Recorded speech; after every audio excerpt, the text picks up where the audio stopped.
রবিবারের মধ্য দুপুর, গল্পে গল্পে ভরপুর দ্য ক্লাসিক পেজেস।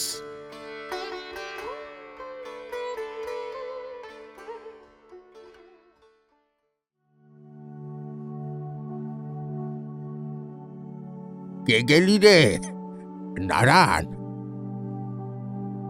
উঠে আয় দেখি একবার। সুবচনের মা নাকি গো? বৌমার কাছে এসো। বেশ বেশ বেশ। আজকের গল্প নরেন্দ্রনাথ মিত্রর পরমায়ু।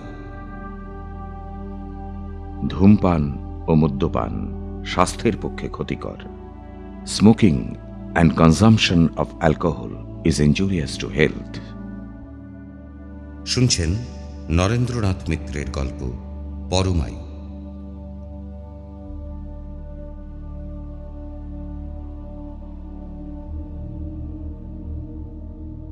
কুঞ্জমাঝির চক্ষু দুটি গোল, পুরোপুরি নয়। রোদ থাকলে চোখে একটা লালচে আভা ঠাহর হয়। মানুষজনের চেহারার আদলটুকু ধরতে পারে এই পর্যন্ত। সম্পন্ন চাষি, ঘরে চিঁড়ে মুড়ি সর্ষের খোল অপর্যাপ্ত। চিকিৎসার ত্রুটি হতে দেয়নি ছেলে। সদরে যেতে হলে নদী পার। সেভাবেই একে একে দুটি চোখেরই ছানি অস্ত্র হলো। প্রথমে কালো ঠুলি, তারপর বেশি পাওয়ারের চশমা উঠল নাকে। কালো ডাঁটির চলল ওইভাবে বছর 6। তারপর ধীরে ধীরে আবার সব আবছা হচ্ছে।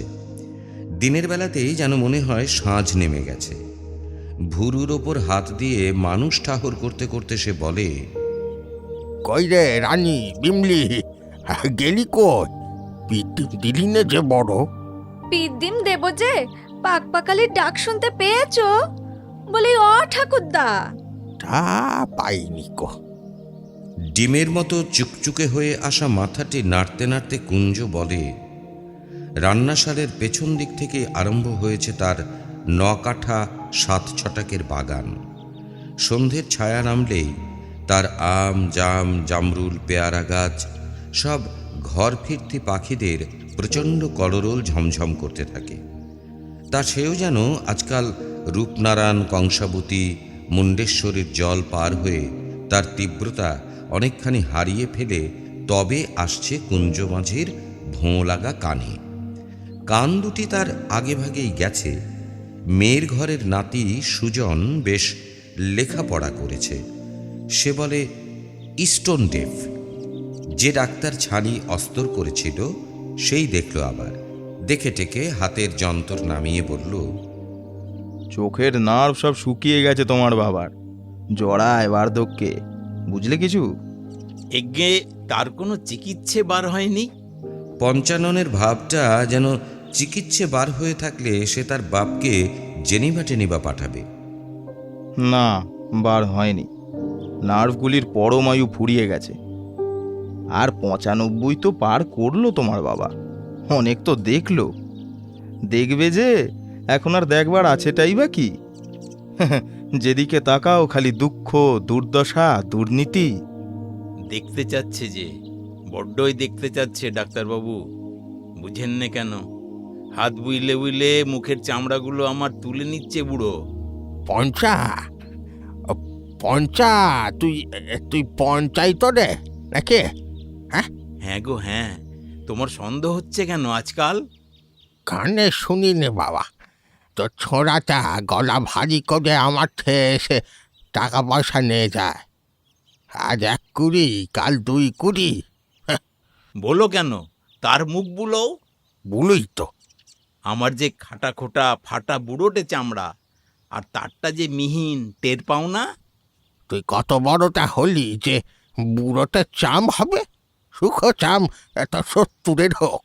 হ্যাঁ, এত দুঃখেও হাসি আসে পঞ্চাননের। যে বাপের 95 পার হতে যায় তার ছেলের চামড়া এখনো কিশোর ছেলের মতো হবে, আবদার মন্দ নয়। পঞ্চানন ঠাকুরের দোরধরা ছেলে।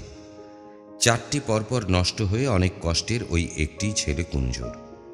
5-5খানি ধুমসো ধুমসো মেয়ের পর মরুঞ্চে পোয়াতি বলে সে সময়ের পঞ্চর মা কি অছেদ্দাটাই না হয়েছিল। চাঁদপানা মুখ দেখে বিয়ে দেওয়া, সেই বউ যদি 5 বছরেও গর্ভ না ধরে কি মরা ছেলের জন্ম দেয়, তো তার খোয়ার কুঞ্জ কেন ধম্ম ঠাকুরের বাবা এলো আটকাতে পারবে না? তারপর যদি বা হলো, হতেই থাকলো ধুমস ধুমস সব মেয়ে। একটু একটু করে বড় হয় আর গাছ কোমর বেঁধে নাকে নোলক কপালে টিপ কইমাগুরের মতো খল বলিয়ে খেলে বেড়ায়। কতখানি বয়স পর্যন্ত কুঞ্জ মাঝির একার হাতের জমি, জিরেত, ক্ষেত, খামার, হেলে বলদ, গাই গরু, 4-5টা মুনিশ দিন রাত হাঁ হাঁ করছে। মুরুক্ষ সুরুক্ষ মানুষ খাটুনির ভাগটুকু না হয় সামলালো, কিন্তু ধরিত্রীর মাঝে তুষ্ট হয়ে সোনা তুলে দিচ্ছেন হাতে, তার হিসেবপত্র সে রাখে কি করে? কোমরের গেঁজেতে পয়সা কড়িগুলো তার শুধু ঠুসে রাখাই সার। চালানের অভাবে কত আনাজপাতি তার ফি বছর নষ্টই হতে থাকত। এখন দেখো কেমন সব গোনা গাঁথা, লাল খেরোর খাতা, কানে কলম, কড়া ক্রান্তি হিসেব ছেলের, এক কানি এদিক ওদিক হবার উপায় নেই। কুঞ্জমাঝির শব্দহীন বর্ণহীন ভুতুড়ে জগতে পঞ্চাই একমাত্র মানুষ। মানুষটি মাঝে মাঝে তার মানুষপটে দেবতাই হয়ে ওঠে। এক জমির থেকে 3-3টি ফসল অবলীলায় ওঠায় যে, ভ্যান গাড়ি কিনে বাগানের ফুলফুলুরি নিজে হাতে চালান দিয়ে মুঠো মুঠো টাকা আনে আর বাপের গেঁজে ভর্তি করে যে, সে ছেলে দেবতা নয় তো আর কি। কোমর ভর্তি টাকা, তা হোক না কোমর ভাঙা। চৌদিকে এমন টাল হয়ে থাকা সবুজ নাইবা চোখে দেখল এত সুখ শরীরে সইলে হয়। দুর্গাপুর থেকে জল ছাড়লে দাওয়ায় উঠে আসে সত্যি কথা। কদিন নৌকোর ওপর দোলদুলুনি, গভর্নমেন্টের রিলিফ সরকার এসে বলে গেল, আপনারা এই গ্রাম ছাড়ুন, এসব জল নিকাশি জায়গা, আমাদের কিছু করবার নেই। পঞ্চা গাঁয়ের 5 জনকে একত্তর করে বোঝালো, নিজের হাতে গড়া ভুঁই কেউ ছাড়ে? এখন গরমের দিনে বৌমা ঘন দুধের মধ্যে বাড়ির ভাজা ডবকা ডবকা মুড়ির ধামি উপুর করে দেয়। তাতে কলমের আমের ঘন রস, গন্ধে নীল ডুমো মাছি ওড়ে। 2 নাতনি দুদিক থেকে ঝাপটে ঝাপটে বাতাস করে। গ্রাসে মুখ তুলে কুঞ্জমাঝি হাপুস হুপুস মা লক্ষ্মীর পেশাদ পায় যেন। লক্ষ্মী তো নয়, গণেশ, সিদ্ধিদাতা গণেশ ঠাকুরটি তার মানুষের রূপ ধরে দাওয়ায় পায়ের খসখস শব্দ তুলে উঠে আসে, গামছা ঝাড়ে, বলে, কি গো বাবা, খাচ্ছ ক্ষীর মুড়ি? খাও খাও, বেশ করে খাও। হাসির কি হলো? বলি হাসির কি হলো রে চুড়ি? হ্যাঁ গো, বাবাকে জামরুল দিলে না যে বড়, অমন ডাঁসা ডাঁসা জামরুল, চুবড়ি ভর্তি সব সাজানো রইল যে। মাথায় ঘোমটা রানী বিমলার মা বেরিয়ে এসে বলে, তারপর পেট কামড়ালে? অবাক করলে, দাঁতে একটা ফুটো নেই, ফাটা নেই, বাটি বাটি ক্ষীর সাবড়ে দিচ্ছে। জামরুল খেলে পেট কামড়াবে? ছিটেল ঘরের মেয়ে দেখছি। হিন্ডেলের বাটি ভর্তি জামরুল এনে বউ বসিয়ে দিয়ে যায়। এক ছিটে জল দিতে জানি, মুখে কুলকুচি করি, নইলে মিষ্টি মুখে জামরুলের সোয়াদ পাবনি। কুলকুচি করে ঢকঢক গেলাসে খানিক জল খেয়ে কুঞ্জ জামরুলের গায়ে হাত বুলোয়। আহা, কি চিকন গো! এই নাতনিদের মুখের মতো, কামড় দিলেই রসের ফোয়ারা ছুটবে। তার দাঁতগুলি সব অটুট, 2-4টি কষ ছাড়া ওইসব যাকে বলে একেবারে বিদ্যমান। সারা জীবন দাঁত দিয়ে আখ ছুলে চিবিয়ে খেয়েছে। মাংসের হাড় চিবিয়ে ধুলো গুঁড়ি করে দিয়েছে সে কি অমনি অমনি? দাঁতের বাহার দেখলে এই বয়সেও লোকের চোখ ঠিকরে যাবে। চোখ দুটি আর কান দুটি যে কেন গেল, সেই সঙ্গে শালার কোমর, তা কুঞ্জ আজও বুঝতে পারে না। আরও একটি জিনিস বোধের অগম্য তার। কার্তিক পড়তে না পড়তেই জাড় অমন জেঁকে বসে কেন? পৌষ মাঘে সে রেজাই গায়ে দিয়ে ঘরে আংড়া রেখেও শীতে ঠকঠক করে কেঁপে সারা হয়। জামা কাপড় সহ্যে সব যেন জলে চুবিয়ে এনেছে। অথচ এই সেদিনের কথা, অঘ্রাণ মাসে সন্ধেবেলায় মাঠের কাজ সেরে সে গাঙে ডুব দিয়ে এসেছে। নাতি এক বাঁদুরে টুপি এনে দেয় শহর থেকে, সেইটে পরে এখন জাড় খানিকটা সামলে আছে। এছাড়াও হচ্ছে তলপেটে একটা খামচানি ব্যথা। ডাক্তার বললে, এ রোগকে বলে হার্নি, অস্ত্র করতে হবে। অস্তর? আবার অস্তর? চোখের ওপর ছুরি চালিয়ে তো তার দফা নিকেশ করে দিলে। এইবারে পেটে ছুরি বসিয়ে আমারই কম্ম কাওয়ার করতে চাও নাকি গো ডাক্তার? হ্যাঁ, কম্ম কাবার হবে না, কিন্তু যদি হয় তো কি খুড়ো? অনেক দিন তো জীবনটা চেখে চেখে বাঁচলে, আর এই ঘিনঘিনে ব্যথা নিয়ে বাঁচতে ভালো লাগবে? কুঞ্জ অর্ধেক কথা শুনতে পায় না। এগুলি ঠিক শুনেছে।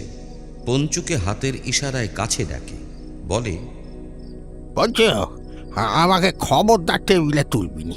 বাড়ি নিয়ে চ, বাড়ি নিয়ে চ। ঘিন ঘিনে ব্যথা সে আমি বুঝবো, ও শালো ডাক্তারকে বুঝতে হবেনি।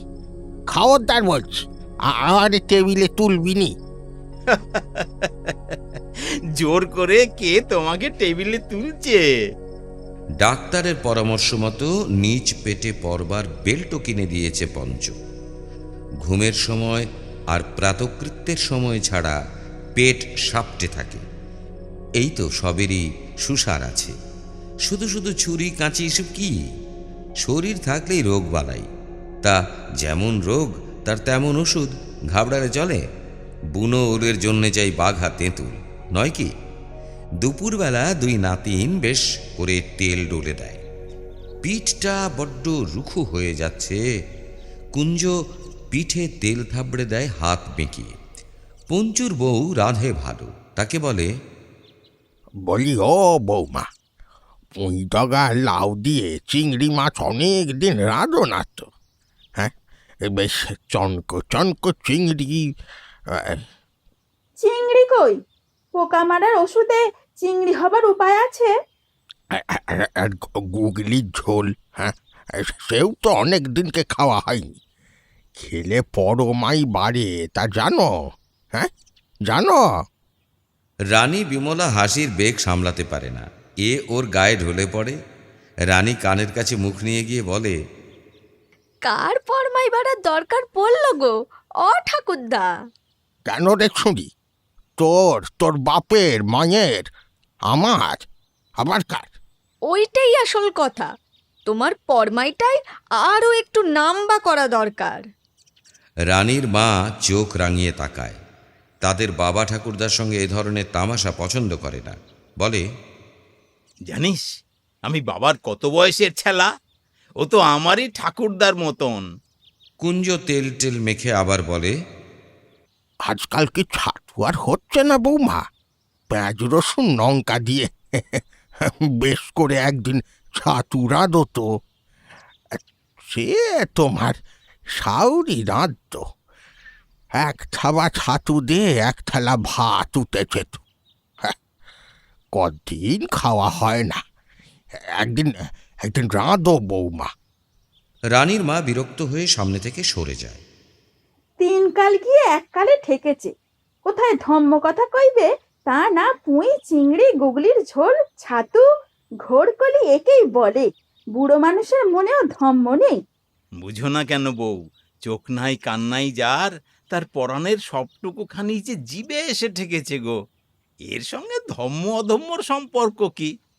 কুঞ্জমাঝি কোনোদিন অদম্য করে নাই। বুড়ো বয়সে নাইবা বেগ নিল। বউ গজগজ করে। স্পষ্টই বোঝা যায় ধর্ম অধর্মের ধারণায় সে তার স্বামীর মতে মত দিতে পারছে না। সে অসন্তুষ্ট গলায় বলে, যত অনাচ্ছিষ্টি কাণ্ড। ফাগুন চোতে আকাশ যেন রক্তপলাশ। কাছে ভিটে জঙ্গলে, বাগানে, চরের মাটি, নদীর পাড়, এমনকি মেঠো হেঁটো রাস্তার দুধার অবধি সবুজে সবুজ। ন্যাড়া গাছের ডালে ডালে দেখ না দেখ কচি পাতা তিড়িং বিড়িং নেচে নেচে বার হয়ে যাচ্ছে। 2 বোনের এক লগ্নে বিয়ে দিয়ে সারল পঞ্চানন। বলল, বাবা তোমার একটুখানি খালি খালি লাগবে। তোমার বৌমার তো শতেক কাজ, তার মাঝে তোমার নাতিনদের মতো হাতে হাতে মুখে মুখে তো বেচারি পারবে না। একটু বুঝো। যার বলবার কথা সে বলল, এখন যার শোনবার কথা সে তো শোনেও নি। এমন দিনে রানী বিমলা দুই বোন ঠাকুরদার দুই পাশ থেকে পাকা চুল তোলবার ভান করত। ও মা, মা, ঠাকুরদা কোথায় যাবে গো? তোমার যে কাঁচা কালো চুল উঠেছে গো। খুশি হয়ে উঠত কুঞ্জ, অবাক নয় কোনো মতে, এটাই যেন স্বাভাবিক। হ্যাঁ, চুল উঠছে, বাবা বা কথা কথা শুনে দেখ তো দিদি, কখান উঠল। হ্যাঁ, একটা ছিঁড়ে তোমায় দেখাবো। না না না না না, ছিঁড়বি কি রে? কি কথা! 5 কুড়ি পূর্ণ হলে নতুন পাতার মতো নতুন চুল গজায় রে, শরীর নতুন হয়ে ওঠে। দেখছিস না, গাছপালা সব পাতা পুঁতি হামাগুড়ি দিয়ে বেড়াচ্ছে। হ্যাঁ, তুমি দেখতে পাচ্ছো? তা একরকম পাচ্ছি বই কি। বলরাম চূড়োয় কেমন কালচে সবুজ পাতার টুপি এসেছে। মানুষেরও অমনি হয়। তাহলে ঠাকুরদা, তোমার চোখ কানও আবার হবে। হবেই তো, হবেই তো। আবার কোমর সোজা করে দাঁড়িয়ে লাঙল ধরবুনি। ছোড়াটা তো সদরে দোকান দিচ্ছে না পয়সা জলে দিচ্ছে? পঞ্চার পাশে কে দাঁড়ায় দিদি? পঞ্চাটা আমার খেটে খেটে হেলে গেল একেবারে। হেলে কিন্তু পঞ্চানন যায়নি। চৈত মাসের সকাল 9টা থেকেই কাঠ ফাটে। ভাঁটরোর গ্রামাঞ্চলটুকু সবুজে সবুজ, তবু একটুখানি ছায়া ছায়া। কিন্তু ভ্যান গাড়ি নিয়ে বাজারে হাটে বেসাতি করতে গেলে নৌকোয় নদী পেরিয়ে আগে পড়বে মাঠ, তাতে দিগন্ত কোথাও জিরেন নেই। বাস রাস্তায় একেবারে ঠেলে উঠতে পারলে ভ্যান গাড়ি সনসনাসন চলবে। তখন কোনো বড়সড় গাছের ছায়ায় দুদণ্ড গামছা ঘুরিয়ে হাওয়া খেয়ে নেওয়াও যেতে পারে। পঞ্চার গাড়িতে কাঁচকলার কাঁদি, কাঁটারি কলা, এঁচোড়, থোড়, পাকা পেঁপে, কাঁচা পেঁপে, সজনে ডাঁটা, বেগুন, লঙ্কা, নেবু সব কুঞ্জর বাগানের। সন্ধে ঘুরে গেল, তুলসীতলার পিদিমটি নিবু নিবু, অন্ধকার ঘোর হচ্ছে। আনাচে কানাচে ঝিঁঝির প্রবল প্রতিপত্তিতে ঝিনি ঝিনি কত্তাল বাজতে শুরু করে দিয়েছে। কুঞ্জ বলল, পঞ্চায়েতে এখনো এলো না বৌমা? ছেলে বাড়ি না থাকলেই সে সন্ধে থেকেই কোমর বেঁকিয়ে বেঁকিয়ে ঘর বার করে। বেরুতে একটু বেলা তো হলো, মাংসটা কাটলো, কুটলো, রাঁধলো, তবে না বেরোনো? গাড়ি চুড়ো করে আনাজপাতি নিয়ে গেছে বাবা। ভাঙা হাট অবধি না দেখে কি আর সে আসছে? তুমি খেয়ে নাও। খাবো কি গো? ছোড়াটা আসুক। সে যদি আসে এখন তেতে পড়ে, চান না করে ভাতেও বসবে না। তুমি বুড়ো মানুষ, এখনই তো ভুলছো দেখছি। তাহলে দিয়েই দাও। মাংসটা আছে তো? আছে গো আছে, আর কারণ না থাক তোমার আছে। তা চোতের গরমে দুবেলা মাংস খাবে তো? চোটের গরম? সাঁঝ হতি না হতেই তোমার চোট পালিয়েছে। ফুর ফুর করে গাঙের হাওয়া দিচ্ছে এমন। হ্যাঁ, দাওয়ায় পাতা করে বুড়োকে এনে গুছিয়ে বসিয়ে দিয়ে যায় বউ। কাঁসার বড় বাটিতে মাংস। আজ অনেক দিন পর গাঁয়ে খাসি কাটা হলো। পঞ্চা তার নিজের ভাগ পাতা মুড়ে নিয়ে এসে নিজেই টুকরো টুকরো করেছে, নিজেই নেধেছে কষে ঝাল দিয়ে। খেতে খেতে ঝালে টকাটক আওয়াজ তোলে কুঞ্জ, চোখ দিয়ে জল পড়ে, কিন্তু সোয়াদ কি! মুখ যেন ছেড়ে গেল। ভাত টাত ঝোল মেখে শেষ করে সবে দাঁত বসিয়েছে, একখানা হাড়ের ওপর জুত করে বাইরের লোকজনের আওয়াজ পাওয়া গেল। লণ্ঠন তুলে বউ সদরে আলো দেখায়। 4-5 জন জোয়ান লোক ভ্যান গাড়ি থেকে পঞ্চাকে নামিয়ে দাওয়ায় রাখলে। মাঠের মধ্যেই নাকি ভ্যান গাড়ি থেকে উল্টে পড়েছিল। হাট ফিরতি লোক দেখতে পেয়ে তক্ষুনি আবার হাসপাতালে নিয়ে গেছে। ডাক্তার দেখে বলেছে স্টেরোক, হাসপাতালে ভর্তি করার জায়গা নেই। ওষুধপত্র দিয়ে ছুঁচ ফুঁড়ে যা করবার করে ছেড়ে দিয়েছে। এখন কি কি খাওয়াতে হবে না হবে গোপাল কর্মকার পঞ্চার বউকে সব বুঝিয়ে বলছে। হাড়টা এতক্ষণে ভালো করে ভাঙতে পেরে গেছে কুঞ্জ। ভেতরের রসটুকু জিভ শুরু করে চুষতে চুষতে বলছে, কে পঞ্চায়েলি সঙ্গে কে রে? নিদু নাকি? শালো খচ্চর, তুমি খাসির রঙের লোভে লোভে কুঞ্জ মাঝির ঘরে রাত দুপুরে সেঁধিয়েছ। হ্যাঁ, তোমায় আমি চিনি নে, তোমায় আমি চিনি নে। নিধু বললে। খুড়োকে আর ভেঙে কাজ নেই। গোপাল বললে।